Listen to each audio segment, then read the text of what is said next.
Hi friends, and welcome back to Be Rich Cards, where we do all thing Pokemon trading card game. Today's video was inspired by my good friends Casey, Ruby, Daphne, and Owen, who I know have watched some of my videos and are just getting started on their Pokemon journey. So I wanted to do a series of short videos to explain Pokemon cards, the card game, and other general Pokemon ideas. Today, we are going to be solely talking about what everything means on a Pokemon card, specifically the creature cards. In the Pokemon trading card game, you build a deck of 60 cards with which to draw from and play against an opponent. You win a match by knocking out the opponent's Pokemon with your Pokemon's attacks and abilities. You then take prize cards associated with the level and number of Pokemon knocked out. The first player to take 6 prize cards wins. The deck you build is normally comprised of Pokemon creature cards, like this card, trainer cards, like this card, and energy cards. This is an example Pokemon creature card. What does all of this mean on the card? There's a bunch of numbers, there's a bunch of symbols, there's a bunch of words. What does all of it mean? I'm going to put up a picture on the screen, explains it all, but we're going to start from the top of the card. Pokemon, the name, is short for Pocket Monster. The monster's name is what is at the center of the top of the card. So this card's name is Totodile. The symbol on the top right corner is the Pokemon's type. This is also called an energy type. There are roughly 11 energy types possible, and each energy type powers different types of attacks and is what the type of the monster is. So Totodile is a water type Pokemon, and any Pokemon that is water type will most likely have water-based attacks. But there are other types: water, grass, fire, lightning, psychic, fighting, darkness, metal, and fairy. There are also 2 other types that don't have an energy card, which is like this card. This is called dragon. And then there's also this type, which is called colorless, which any energy can apply to this. Now, going back to Totodile, who is a water type Pokemon and has water-based attacks, we would attach 1 water energy card that is in our hand to Totodile so that it can attack with Water Gun. So you can see here there's 1 water symbol, meaning it needs 1 water energy, and it can do Water Gun for 10 damage.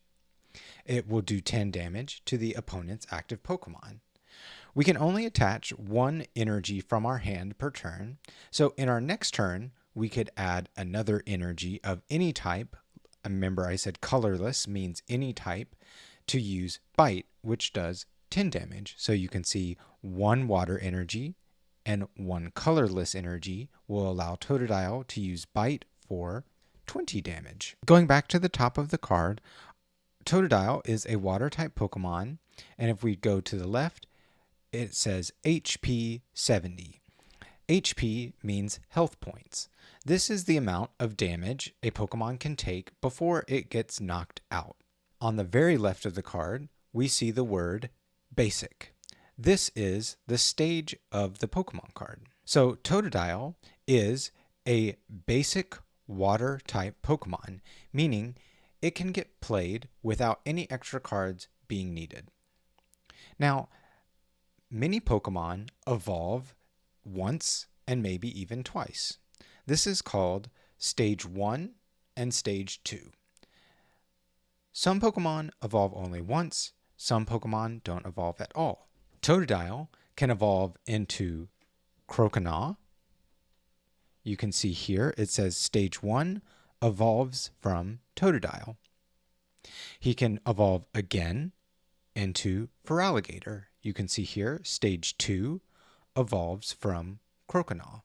You can only evolve a Pokemon once per turn. Evolution usually means an increase in HP, as we can see here, HP 160, and a change in the attacks listed or abilities of the Pokemon. As you can see, the further the evolution, generally the more damage its attacks do. But you can also see that it costs more energy. That's not always the case that it costs more energy, but in this instance, it does. When you evolve your Pokemon, the damage you've previously taken and the energy cards you've attached to your Pokemon remain on the card even if it has evolved. This middle section here is just informational. And at the bottom, we can see that Feraligatr here is weak to grass type attacks. If we had this Bulbasaur here going up against this Feraligatr, you can see its Razor Leaf attack does 30 damage. If Bulbasaur did Razor Leaf against Feraligatr, it would do 2 times the amount of damage. So as if it was attacking twice. So 30 times 2 is 60. So it would actually end up doing 60 damage to Feraligatr, that's only if it is being attacked by a type that it is weak against. Some Pokemon, like this Voltorb, which is an electric type Pokemon with 60 HP basic, it has a weakness against fighting, but it also has a resistance against steel type. So if a steel type Pokemon did an attack against it, its attack would be minused by 20. So if it did 30 damage against Voltorb, it would actually only end up doing 10. We see a box that says retreat. This is how much energy you would have to discard in order to retreat this Pokemon from the active spot to your bench, which we'll talk about in a following video. And finally, at the very bottom, these symbols are basically for record keeping. This is the expansion type or the set, like the pack that you will get it in. And this number is just the collector number. The set has 73 cards, and this is number 30. And the last important kind of thing to note is this symbol right here. It is a circle or a dot. This denotes the rarity of the card. As you can see here, there are a bunch of different symbols that might appear in this spot. Circle just means that it is common. Diamond, uncommon. Star, rare. If there are 2 black stars, it is double rare. If there are 2 gray or hollow stars, it is ultra rare.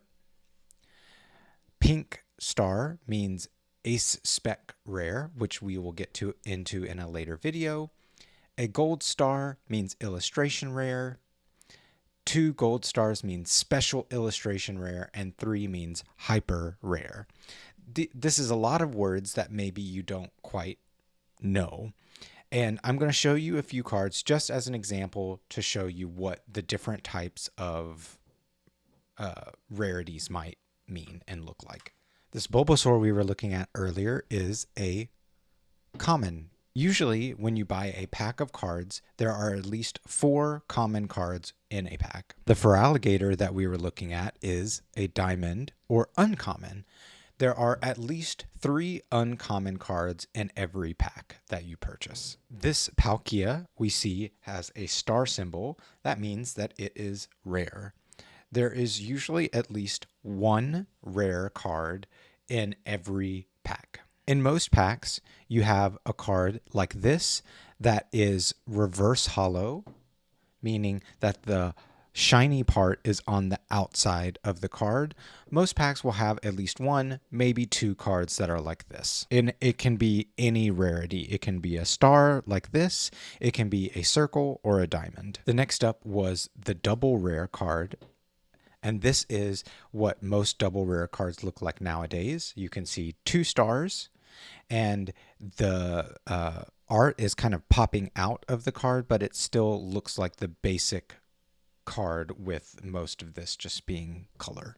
I do want to point out something that on this card, its name is Teal Mask Ogre Pawn EX. Sometimes there might be EX or V Max or V Star after a Pokemon's name, and that just means it's kind of like a more powerful version of that card or of that Pokemon. But this is still a double rare. As an example, here is a V-type Pokemon that I was mentioning. It's still just a 1-star special 1-star illustration rare, which just, as you can see, the card art takes up the full card. So it's an illustration rare, but this card is Rotom V. And it's just a little bit more powerful than other basic cards. You can see HP 190, which is a little bit more than others. And it does some very interesting abilities, which we will get into in a later video. And the card damage, if you look at the effect, it ends up doing a lot more. Here is another double rare that's really popular right now, Charizard EX. Again, you can see with the double rare cards, the way the card looks is very similar. It's kind of got an artwork that is popping out, but the rest of the card roughly looks the same as a normal card. There's kind of some little art bits here, but this is what a double rare 2 stars generally looks like. Then there is the ultra rare card. You see, this is 2 silver stars. This is Iron Hands EX. So it's a little bit more powerful than other basic cards. And the artwork is the whole card rather than just a little bit popping out. So this is an ultra rare card with 2 gray stars or hollowed out stars. This is another illustration rare card, Diancie. You can see it is 1 hollowed out star, and the art of the card is the full card. This is an illustration rare. The special illustration rares, like this card, which is just here on previous sets, they weren't doing it the way they're doing it now, but this is a special illustration rare. You can see the artwork of the card kind of blends even into this outer bit here. And then there are the hyper rare cards. Hyper rare cards are generally gold like this, and they'll usually have 3 gold stars. This is prior to when they started doing 3 gold stars. They're now doing 3 gold stars, but any hyper rare card is going to be gold like this. What does all of that mean in terms of rarity, whether the card is better than other cards? That's hard to say, because sometimes cards are great for the deck and what you're using, and sometimes they're not. When you're building a deck, you generally want, which we'll go into later, but when you're building a deck, you want to have a lot of cards that work well together. And that doesn't always mean that there have to be super rare cards in your deck, like the special illustration rares. It can just be a rare or a double rare type of card, as long as it works well and you can end up knocking out your opponent's Pokemon. But in terms of the cards themselves, there are some cards that are more special, that might be harder to find, that might cost more, and that you can always ask your parents or go online if you're able to, and just kind of see what cards are being sought after, what cards are more rare than others, and do your research for that. All right, friends, this is a basic introduction to what everything on a Pokemon card, a Pokemon creature card means. If you have any questions, or if you have something that you particularly liked in this video, please feel free to give a comment down below. And subscribe to our channel, as we'll keep doing more basic beginner Pokemon type content for those that are just starting out. All right, I will see you in our next video.